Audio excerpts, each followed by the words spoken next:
let's start our class now. So we have a lot of information already.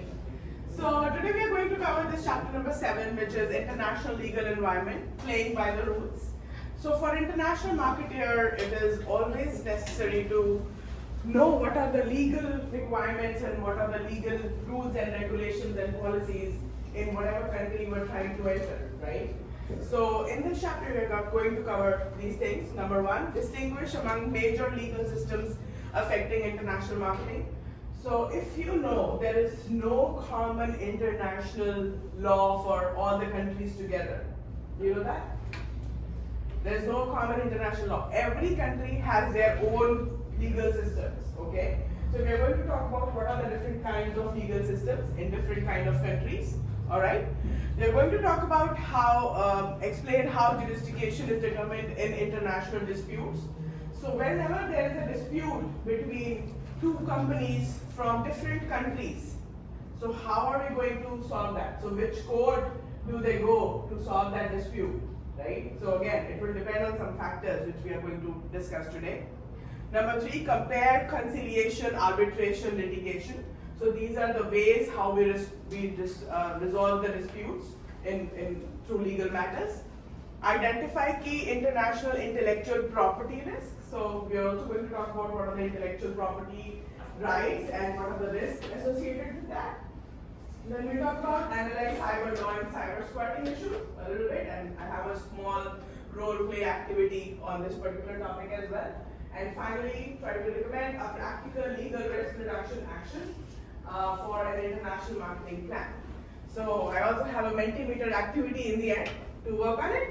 So yeah, make sure that you are listening to all the concepts, because we are going to play a short quiz after we are done this chapter. Okay? So let's start. A quick prior knowledge check, number 1. So how many of you are actually familiar with some of these terms? So what do we mean by jurisdiction? Anyone? Code of conduct, okay. What else? The area that the law applies. Okay, jurisdiction is kind of a region or area where certain laws apply. Yes, right, yes. So yes, that is what jurisdiction is, how we are, what kind of laws and legal policies are applying over there and how are we going to solve it, right? So yes, how many of you arbitration? What do you mean by arbitration? Have you heard about it? Anyone? I'm talking about the court of arbitration. Sorry, court of arbitration. Yeah. Yes. Isn't it like negotiation? Yeah. Law, Not negotiation, it's like mediation kind of thing. Yeah. Maybe you've heard about that. So yes, arbitration happens in the court as well, but not really a formal hearing kind of things, like where lawyers and judges are involved. But yes, it is kind of a legal binding for the two parties as well, right? So yes, so I'm going to talk more about it, what happens in arbitration. I'm just checking if you know about these terms or not. Litigation, this is a common word. Solving legal disputes. Yeah, solving legal disputes through court, right? So going to court, so that is litigation, right? When we actually fight in the court, with each other. Intellectual property, your ideas, your intangible assets basically, right? So yes, your intangible assets, very good. So like brand name, logos, slogan, all of that, right? Cyber law, this is everybody should know this, right? What is cyber law? So yes, so very good. So yes, how we deal with cyber law, cyber crime, and maybe fraud in transactions or even content these days. So all of that, very good. Yes. And what do you think, which legal issue would worry you most in an international market entry plan? Jurisdiction, okay. So why and how? Just an idea, and I'm going to talk more about it. Because it is different for every geographical condition of this. Very good, yes. So jurisdiction takes place differently in different countries, right? So we don't know how it happens. So for international marketer, now you're trying to enter into different countries, you have to understand their laws, their legal structures, how you're going to solve the dispute. So it is going to be difficult, probably. Not everybody understands law. I am a marketer, I don't understand law, right? So yes, you need to probably just buckle up and try to understand what does that mean. So yes, let's see what, so we're going to talk all about this today. So that was good, you know a couple of things. So I'm going to start with a small caselet today, right? So this is a caselet. So these kind of caselets you can expect in your midterm exam as well. But I'm not going to cover all the questions, but yes, just wanted to give you a scenario and then we'll discuss more based on this. So let me read this. So this is when an international buyer and sellers disagree on something. So no matter what line of business you are, you can't escape sex. That may have been one of the conclusions drawn by an American exporter of meat products after a dispute with German customer over a shipment of pork livers. Here is how the disagreement came about. So basically here they're talking about gender. So you cannot escape the gender of even the shipment, what they are doing. The American exporter was contracted to ship 30,000 pounds of freshly frozen US pork livers, customary merchantable quality, very important term in terms of a contract or an invoice.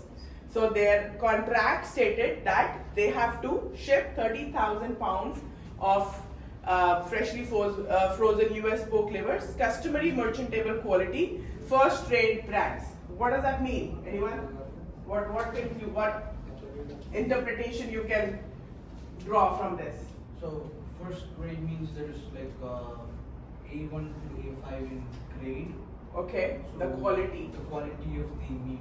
Yeah, So first grade means they want only A5 quality, which is the topmost quality. exactly. Yes, very good. Yes. And customary merchantable quality also refers to that what is acceptable or highest form of quality to the buyer and exporter both. Okay, makes sense? So that is what they mean by it.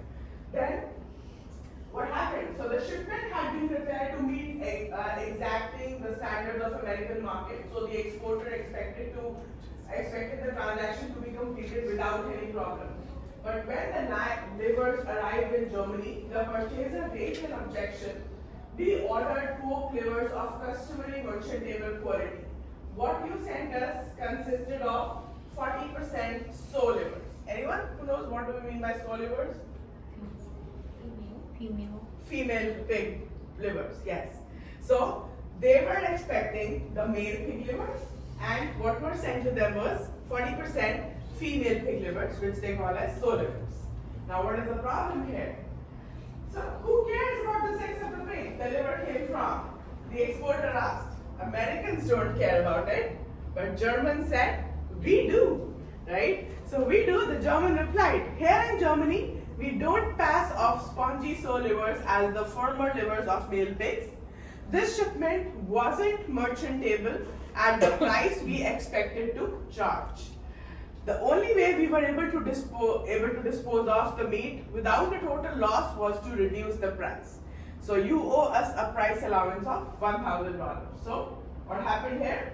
German customer is asking to lower down the price because they were expecting former male pig livers, and what US shipped them was 40% of spongy sow livers.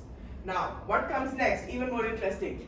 The Americans refused to reduce the price. The determined resistance may have been partly in reaction to the implied insult to the taste of American consumer. If the pork livers, whatever the sex of the animal, are palatable to Americans, they ought to be good enough for anyone, the American thought. What is this called as? The Americans are thinking that if they are fine to us, it should be fine to everybody else. So what do we call as? You remember? We discussed about this term in the initial classes. Ethnocentrism. Very good. Yes.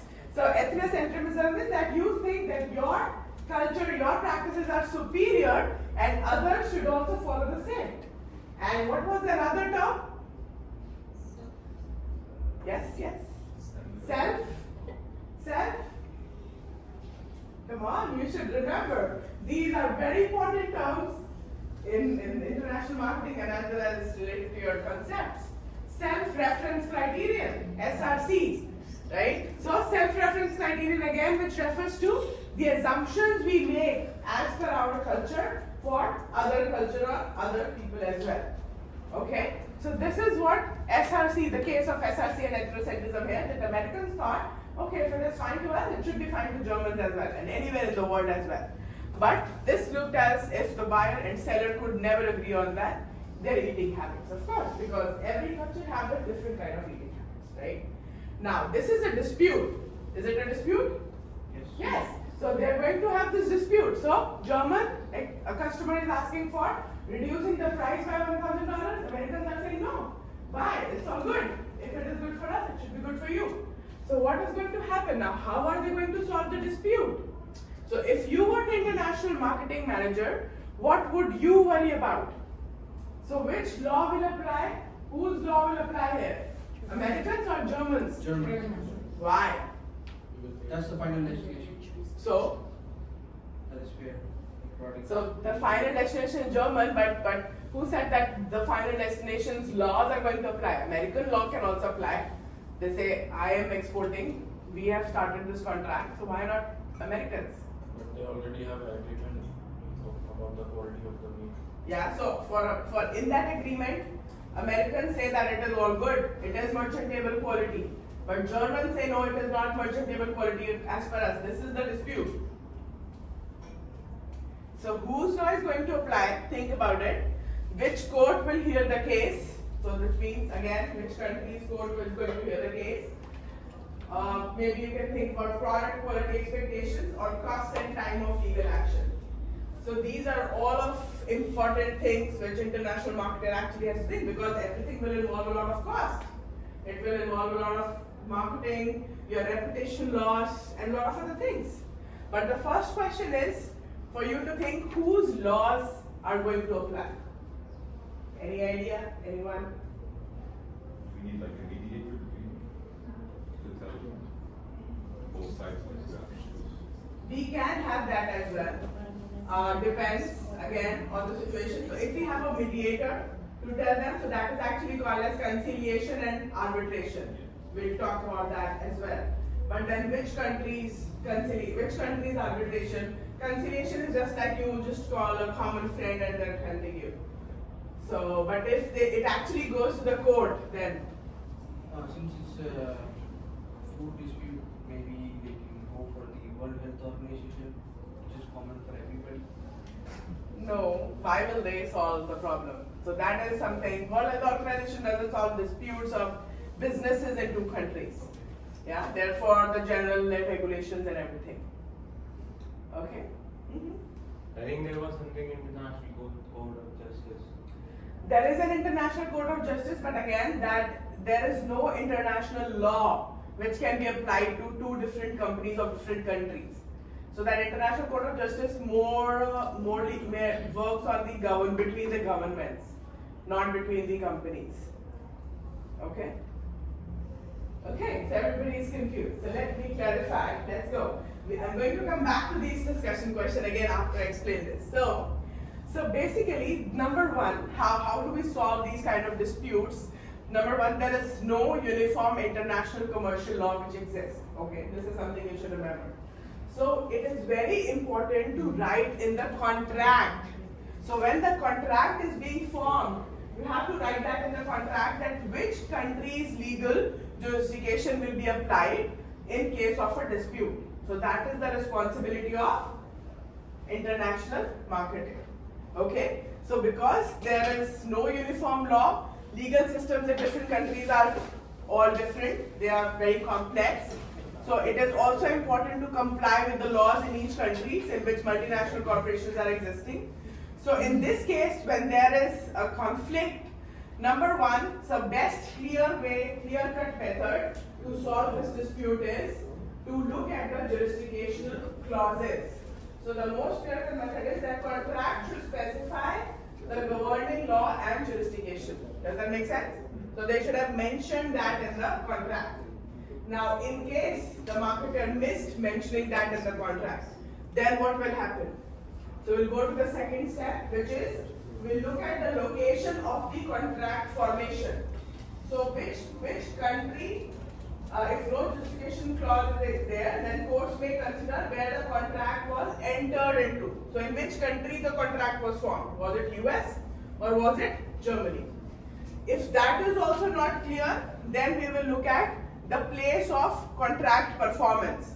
So where the provisions of contract were performed, like where did both of the exporter and the importer met, where they signed the deal, where they probably performed all that provisions and everything, okay?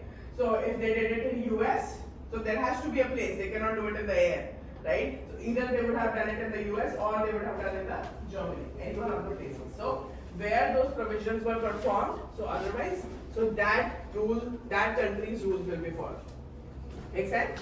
But the best and most clear-cut way is you have to write in the contract. So that is the biggest responsibility of international marketing, because they are looking at all the contracts and agreements and everything. Okay, that's one.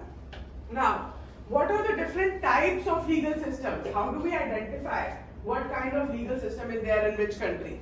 So I'm going to talk about these four heritage legal systems here. Number one, common law. We have civil or code law, Islamic law, and commercial legal systems.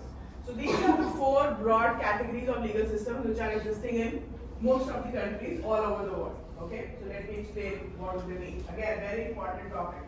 Okay, common law. What is common law? So common law was basically derived from Roman law. It's kind of called as English law as well, and it is found in England, US, Canada, and some other countries which are under English control. So mainly where we have this English language as the most dominant language. So those countries we are still following common law. So what does that mean? So basically, this law is set by the past court judgments or interpretations.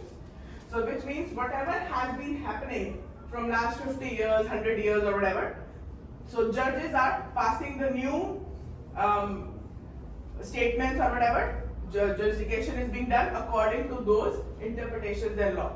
So I'm explaining this in a very, very layman language to you, right? I'm not going into a lot of legal terms right now. I'm just trying to explain in a very layman language so that you can understand what does this law mean and how is it different for different countries, okay? So maybe if someone who has a law background would understand it even better than me, right? So this is like where it was set by past courts interpretations of statutes, legal legislations and different kind of rulings, what has been happening in those countries. Marketing implication for us is that the written contracts do matter, but past court decisions can influence the overall decision. So what does that mean for us is that maybe we think that according to the new rule or some other code rule or civil rule, we may think that okay, this is in favor of us, but in these, if a common law is being applied, so whatever judgments have been happening in the past, so they are going to apply the same judgments. Okay, so it can be different to what we think as well. Okay, so that is the main catch here. So we really have to understand what kind of law is being governed in that particular country. Okay, then second is code law, which is I think the most decent or fair kind of law, what I understand, because it has all written rules and interpretation and explanation. So basically they have all these codes for civil law, for criminal law, for property and other kind of law. So they have all the codes and all the interpretations and meanings of those particular codes. So everything is written. So it is found in, this is derived from Roman law. Sorry, I think I mistook that one. So that was not, this is derived from Roman law. It is found in Germany, Japan, France, even in India, and mostly in all non-Islamic and non-Marxist countries. So non-Islamic countries, everybody understands? What are non-Marxist countries? What are Marxist countries? Anyone? We talked about this last time. Politics, it's related to political structure. Yes? I'm not sure what. That's okay. Which law? No.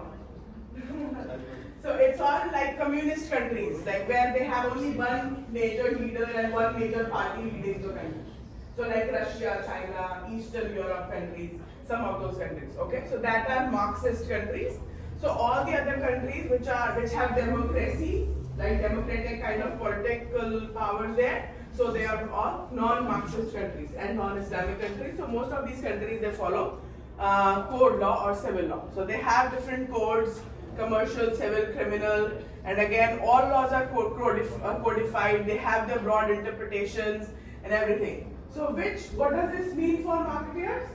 Which means everything is very, very well written. So, we have to really understand that, interpret it, and at the same time, we must have proper documentation, registration, and local legal procedures should be followed. So now this is not something which can change. If you are following everything, legalized, notarized, registrations and everything, then you're good. But if you are not following, then you may lose. Okay? Make sense? Any questions, anything? So what is the difference between this common law and code law? Number one, common law is based on traditions. So what has been happening in the past, that is going to follow. Code law is based on system of written rules. Okay, that's the major difference. Common law is not all inclusive. It doesn't talk about all different types of maybe cases. Maybe if what if in that country there has been a no criminal case or a no property related case, or your case is completely new in that country. If it haven't happened, so what they're going to do, we don't know. We honestly don't know. It depends on the judgment, right? So it is not all inclusive, but code law, it has all the provisions with all broad interpretations which are mentioned over here. Okay? So it is easier to understand the code law. Ownership of intellectual property is based on cues. So whoever is using the brand name in the common law country, it's theirs. But in code law, whoever has registered the brand name or any other intellectual property asset, that belongs to them. So it cannot happen that a local firm can start using, open up a coffee shop with Starbucks and say, okay, this is me. No, so you have to, if you have registered there, your name, brand name is registered, no other firm can use your name. Make sense? So that is the difference. And then fourth one, agreements, bindings are as long as proof of agreement is established. So as long as there is a proof, they go with it. But here, in code law, agreements are not enforceable unless they are properly notarized or registered. Okay, so you have to, so you cannot just say that, oh, this is mine. I bought this last year. Like, no, where is the registry? Where is the name that, okay, you have this in your name? So you need to showcase that kind of a document, only then it will be considered yours under code law. But if I'm using this chair for like last 10 years, this belongs to me under common law. Doesn't matter whose name it is for. Make sense? Okay, so that is the major difference between these two laws. Now coming to Islamic law or Sharia. So Islamic law is more based on their religious book, which is Quran. So most of it describes specific patterns of social and economic behavior for all the people. So the main objective of this law is to have social equality and economic justice for everybody. So again, it emphasizes a lot on ethical, moral, social and religious dimensions basically. So again, a lot of Islamic countries, they follow this law. And the marketing implication can be like we have to look for, or we can only sell products, finance, promotion and partnerships. They must fit their local interpretations. Which means like in those countries we cannot really sell alcohol or gambling, it's not allowed. So if you do that, it would be considered illegal. Doesn't matter if it is legal in your own country. Okay, so we have to follow their local rules and not your own country's rules. And then the last one is Marxist or socialist rule, tenets. So again, it is found historically in Russia, Eastern Europe, China, other kind of socialist states where they have this one-party rule kind of a thing. Commercial law developed as these economies expanded international trade. So they had these kind of rules and this law developed because they started dealing or doing this international trade with other countries. But then again, when you try to enter these countries, so again, they're very strict on what kind of policies, what kind of provincials they are using in their own country. So again, you have to follow all of their rules and regulations. Okay, so I'm not going into detail what exactly they have, but it's just that if you're trying to enter any socialist or Marxist country, you really have to take care of their legal structures and everything.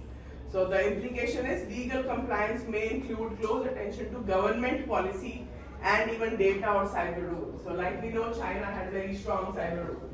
They do not allow a lot of content on different kind of platforms. So if you are doing business with them, you have to follow their rules. You cannot have your brand name established in their country and following even cyber rules, right? Different cyber rules. So you have to really follow that. Okay, so these are the 4 types of legal structures what we have. So how do we actually solve? Now coming to the question from the case that how a jurisdiction is actually taking place in international disputes. So legal disputes can occur in 3 different situations. Number 1, it can be between 2 governments. So like you asked, if it is between 2 governments, then probably we'll go to that international court, or it's also called as the World Court at Hague, right? So if it is between the 2 governments. If it is between a company and a government, then again, it will be handled by one of the court in the countries involved, right? So again, there might be some kind of contract, and we'll look at the contract, which country's court will be applicable. And if it is between 2 companies, again, it will be handled by the court in one of those countries, or the second option is arbitration. I'm going to talk about arbitration and reconciliation after this. Okay? So these are the 3 situations where disputes can occur and how we solve them. So which law will go on? Now the question is for you. Which law will go on? Contracts. What is written in the contract? Right. So very good. Number 1, it has to be written in the contract. If it is not written in the contract, then what? Where the contract was initiated or formed. If we do not know that as well, then where it was signed or all the provisions were performed, right? So these are the 3 ways we try to see and we try to understand which jurisdiction will be followed. Is it clear to everyone? Yeah? Alright, good. So this is what we have. Okay, so now again the same questions for you. Question number 1, which country's law will apply for that US and German problem, exporter and importer? Where it was signed up, signed up with. No, not signed. Come on, you just gave me an answer. No, but so first you have to go and look at the contract. So first of all, we have to see what is mentioned in the contract, right? So as a marketer, number 1, what is mentioned in the contract? Which country's jurisdiction will be followed? Okay? If not, then we'll see where this contract was initiated and then where it was signed. Make sense? Okay? Would the outcome differ in US and German courts? Yes. Why? Because like as the US are saying, US contract, US exporter is saying like we don't mind like if it's male or female. Yeah. They will say no to that. Yeah, it is because good. the dispute is only because of the decision of Exactly. Yes. Yes. What do you want to say? Because US has civil court and German has US has the common court and German has civil court. Very good point. Yes, that is also another point. So both of them have different kind of legal structures. Both the countries. The legal structure is not same. That is also one thing. So according to their legal structure, so this is not something they're going to just favor US citizens or favor German citizens. That is not there. But yes, according to their legal structures, what has been done. So for US, if the past decisions has been done in favor of US, then they will do the same. But if in Germany, whatever is written, then they will follow the court law. So that's a good point, right? So because their legal structures are different. Good job. Third question, what does customary merchantable quality mean in this context? Yes? I talked about that. What does customary merchantable quality mean in this context? Yes, please. Top quality item which is considered good for the by Customer. higher customer. Yes, so the top quality or the best quality product which is considered by the customer, importer as well as exporter. Yeah. So both of them should agree. So mainly, but it should be according to the customer. Yeah. So that should be according to the customer. But so exporter thinks it is good enough for them, but customer doesn't think, then it is not. Again, that's where the dispute is. And how might the self-reference criterion be affecting both the parties? Is it affecting? Yes. Yes. So how is it affecting? Anybody can explain? Those who have not spoken, yes, I want everybody else to speak. Come on, how is it affecting? Because in one country that same name is regarded to be okay, but in Germany it is not taken it is taken as a problem over there, right? Exactly. Very good. Yes. So. It works in America, it should work in Germany. Yes, but it is not true. So yes. So self-reference criterion means that you follow the assumptions of your own culture. Okay, so what you feel is good enough for your culture, it should be good for the other cultures too. So that is your assumption. It's not actually true, right? So that is why it is being applicable. And even for Germans, they should have cleared this in the beginning. So for them, it is also for them as well. They think that okay, we are only good with firm male poke livers. So, but maybe there are a lot of other countries which are okay with any kind of livers, right? So that is also kind of a self-reference criteria, right? But then who is selling has to be more cautious about it. Okay, so yeah, all good. So you got that point. Now coming to the next part of it, which is alternatives to litigation. What are the different alternatives to litigation? So we all understand now litigation. I'll talk more about it as well. So litigation is when it is formal, you're going to the court, you're actually fighting with your lawyers and everything, and it is kind of in public event. Anybody can come and see what is happening, even media can be there. So what is the problem with litigation is that your reputation will immediately go down, right? It will go out in the court. If you're going to the court, it is going to the public. Your public relations can, deteriorate. Your overall reputation can really go low. So that is why we have two more other alternatives, which is conciliation and arbitration. So conciliation is more like non-binding but confidential way of solving a dispute. Arbitration is still a legally binding way of solving a dispute, and also it is confidential too. And where we have a third neutral party, which is a third party. Okay, so let me talk. So the key idea is litigation should be the last resort. You should not go for the litigation directly. If conciliation and arbitration are not working for you, then we must go for litigation. So what do we mean by conciliation is we are trying to resolve the dispute by asking a third party to mediate. So here third party can be a common party, like a common, another customer, another company which probably knows both of us, right? So that is what we do by conciliation. So it's not really an organization or something which has some experience in solving. So it's like a third party which is neutral, but they know us. So that is a discussion happening during mediation.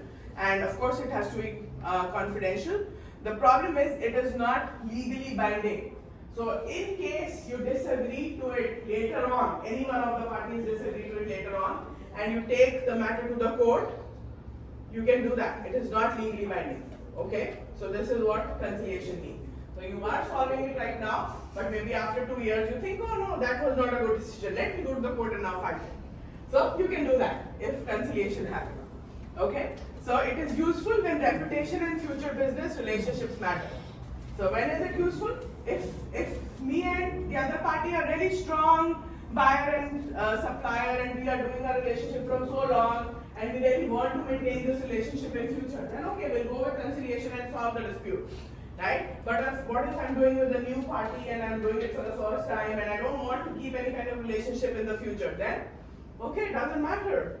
Yes. So this is just basically involving lawyers and talking it out. That's it. Not lawyer, not even lawyer, not Separate entity. any separate entity. Yes. Okay. Yes. Not even So, lawyers. not even lawyers. Yeah. So any separate entity, anyone, and they can just, you can ask them to be a mediator and solve the problem. So you guys come to a consensus. Okay? The second one is arbitration. So this is better than conciliation. Why? Because here there is a third trusted informed party. So non-biased informed party which comes into the role, and they try to solve your problem. So they determine, they look at the case, they look at the problem very non-biased way, and they try to write the merits, demerits and everything. And then they make judgment where both the parties in conflict can honor. So they make the judgment where both of them is good for both of them. We also have some kind of arbitral centers, right? So I'm going to show you some examples. We have some arbitral centers, especially we have in Canada, to solve the problems between US and Canada.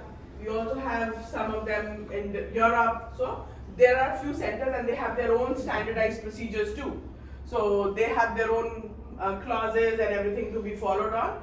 And important part is that it is legally binding in most of the countries. So it happens in the premises of court. It's just that you're not going into the courtroom and fighting with each other. So maybe lawyers are involved. So this is going to be legally binding. Okay? So arbitration is kind of long term and better than conciliation, even if you don't know the other party and everything. Okay? And it helps to protect your overall reputation too.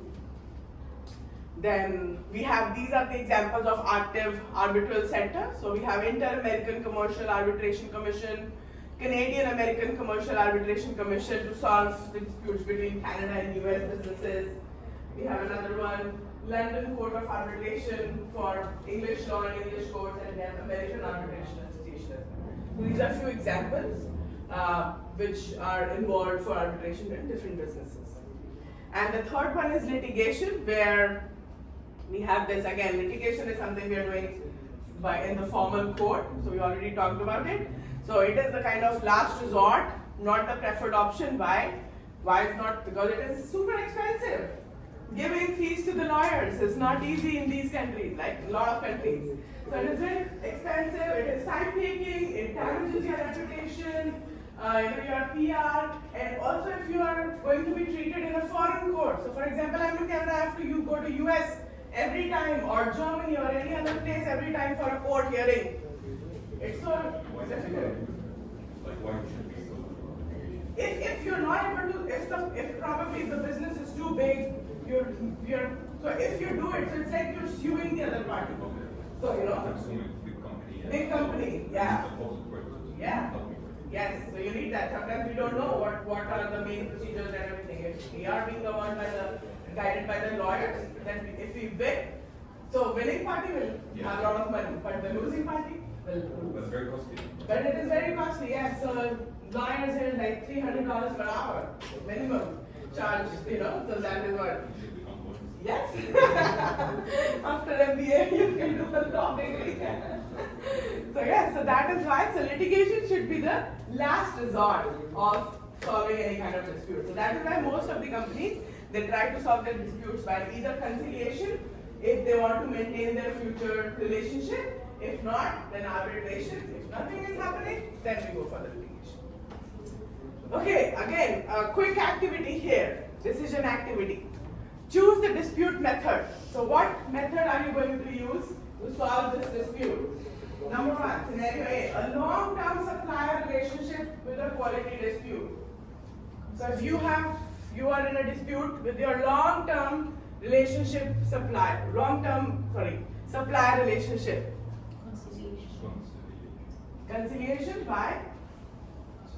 Just something to protect the long-term relationship between the two companies, just to avoid any legal disputes or any other complications that may arise from that. Exactly, and it is already showing that you have this long-term relationship with the supplier, which means you're doing good with that, but maybe once there is a quality issue. So do you want to go to the court? No. So we should be able to solve it by conciliation because we want to maintain the relationship as well. Good job. Second, major contract breach with high financial loss. Yes, anyone else who hasn't spoken yet? Major contract breach with high financial loss. Arbitration? You can, yes, but why? Justify your decision.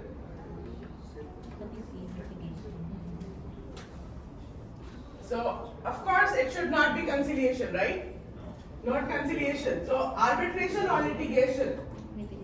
Litigation. Litigation? So, we want to go and fight in the court because why? Because it's a major contract breach. And you are facing a lot of financial loss. So we can claim compensation based on the Financial loss. Yes, okay, that's fine. That is one justification which is good. But another justification, anybody who would like to justify arbitration as well? Why can't we go for arbitration? In arbitration also there is a consensus where your financial loss will be honored, right, by the other party. So if there has been a contract breach by one of the parties, so they will probably just give you some amount. So maybe it is not the full amount, but a respectable amount. And it won't be that much public if you're trying to protect the reputation of the company. Exactly. Because otherwise, if the others know about this, the shareholders might Yeah. get weary of your company. Exactly. They know that there's a loss. Very good job. Yes. So if you have a big company, you have shareholders, if you go for litigation, your reputation will go down, your shares can go down, right? So yes, so the first idea should be go for arbitration, right? If it is not working well, then we might want to go for the litigation, right?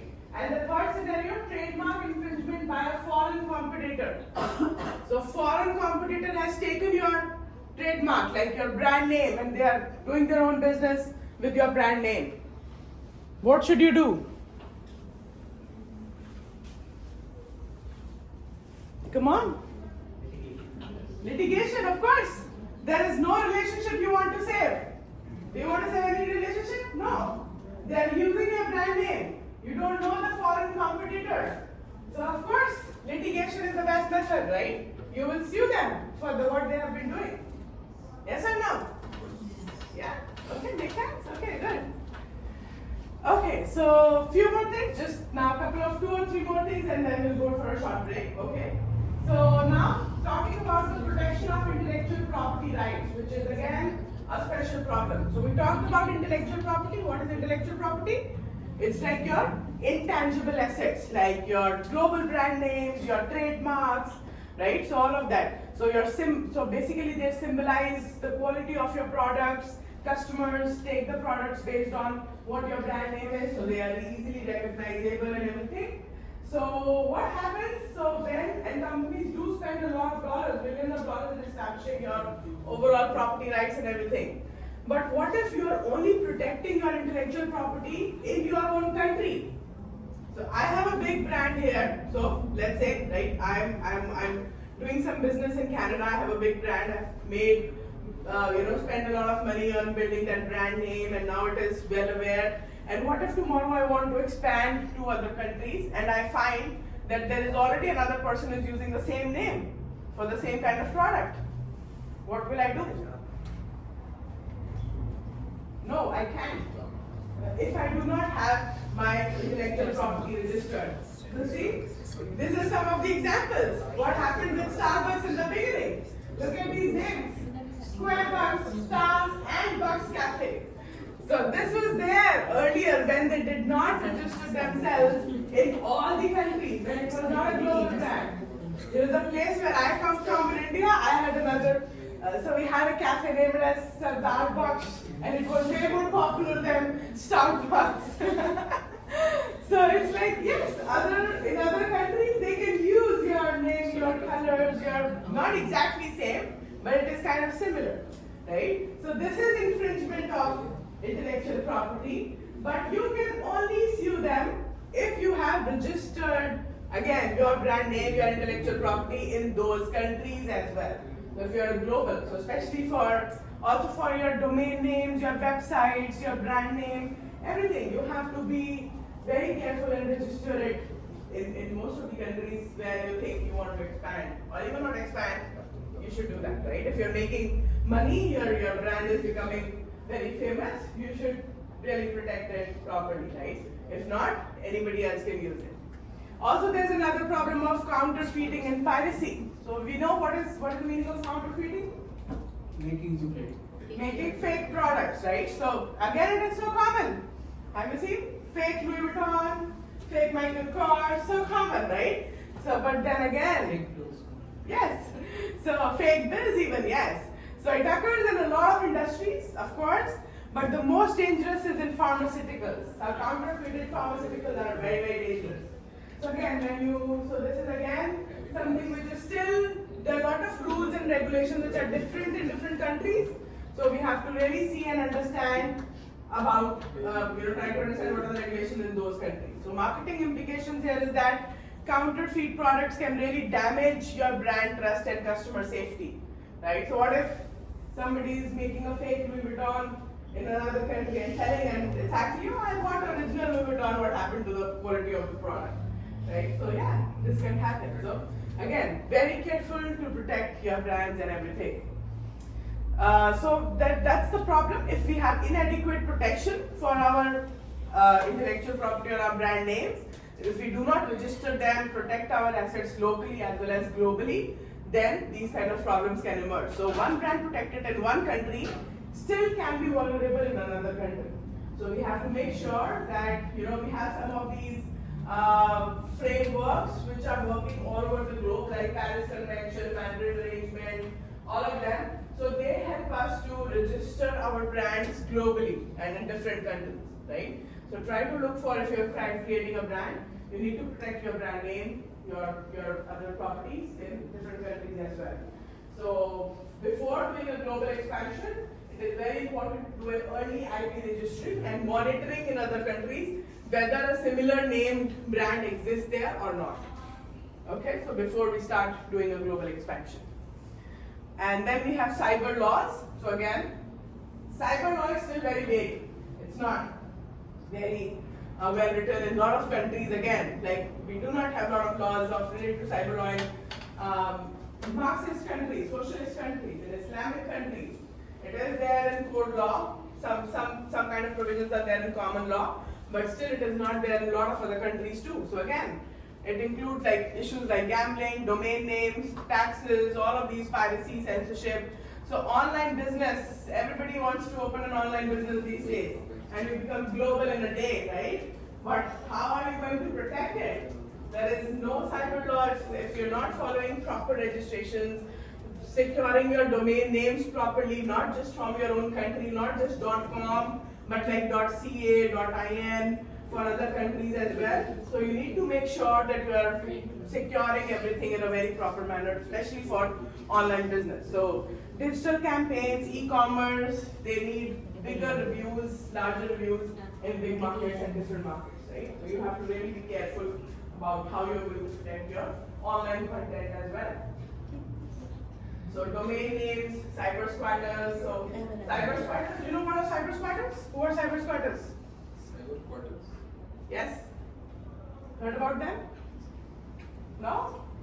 So, They, I think they just registers and branded things under their name. They create a fake website on your no, they don't create a fake website. I can buy the domain name of like someone's company and then I will sell them at a high price. Very good, yes.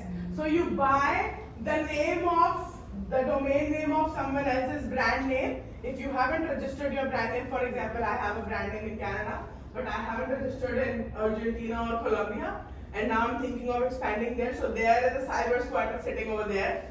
He or she bought the, the domain name, and now when you are trying to get that domain name under your brand name, you can. Right? So what is going to happen is you're going to ask them, okay, so they are going to do that bid and they're going to, yes, $1 million. I'm going to sell this at $1 million. So that is what the cyber squatters do. So they buy that brand related website's name. So they're always looking about it, which brands are gaining assets, which are becoming more popular. So they buy those website names. They also may use trademarks, celebrity names, misspellings, sometimes misspellings as well, like just A or E, just L or S. So misspellings of your brand, country-specific domains, and then they will sell you back the domain name at a very high inflated price. Why? Because if you do not buy it, all your traffic coming to your website will go to their website. So people only type it on Google. These days, not even Google, ChatGPT. So what is going to happen? The other so whatever information they have on their website, that is going to be sourced for that customer, which is not right. Okay, so it is very important again to protect your online assets as well. So a quick role play here, where you have this recovering a domain name. So again, act as you are a VP of a new B2B e-commerce division for an international auto parts company. So now there is a cyber squatter who has registered your company name as a domain name. So maybe wherever you're sitting, just groups of 4 people or 5 people, wherever you're sitting, discuss with each other. You have to recommend 3 actions to recover or protect the domain and include 1 short-term action and 2 long-term brand protection actions. Okay? Do we want to do it right now, or do you want a short break and then come back and do it? Sure. Okay? So we can go for a short break, come back, we'll do this, and then our mental activity as well. Okay? So come back in 10 minutes.